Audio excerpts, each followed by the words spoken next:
有民眾在屏東房山一帶濱海步道呢，因為這雙手挖這欄杆了後，熊感覺擦甚至佫會痛，也佫出現紅又佫腫的這個鏡頭，所以趕緊去到病院來處理。網友其實攏講，這欄杆表面的玻璃纖維就是這主要的因素。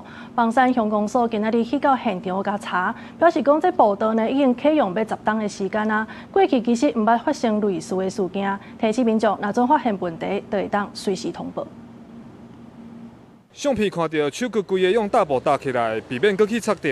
當時民眾答問講，16下晡賽車要去墾丁佚佗，經過房山看到海景真水，落車行到邊仔的步道要翕相，煞無想到手囥佇步道的欄杆了後，開始出現擦擦的感覺。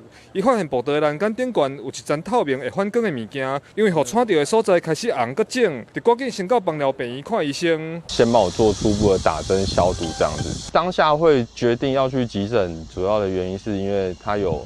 就是刺痛，然後紅腫跟發癢，就是看起來像一般的圍欄，大部分應該都會手扶着圍欄去做拍照這樣。當事人講，經過2天，雙手刺痛的感覺有小可較消啊。答問引起袂少網友討論。房山鄉公所19隨派人到現場，表示這個欄杆差不多做10年，是頭一擺發生這款情形。欄杆是用玻璃纖維強化塑膠做的。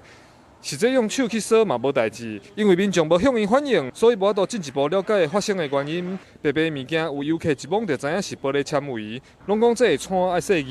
沒有問題啊，對啊，我說這可以去擦人，嘿，沒啊，不會啊 ，FRP 的材質啊，它是比較耐候啦，就耐熱，它比較不會變形。你覺得這個玻璃纖維弄到手的話會怎麼樣？會癢啊，會癢。對啊，因為這個。弄到肺裡面會沉積在肺裡面啊，是，對，這所以對人體是有害的。鄉公所表示，若有碰到問題，會當通報，才有法度進一步處理。記者再去到步道，用貼布會甲白白玻璃纖維粘起來，用手摸會擦擦。民眾認為日頭拍玻璃纖維會落去，建議鄉公所定期保養，避免囡仔也是無注意的人佫去踩到。記者柯明哲，屏東報道。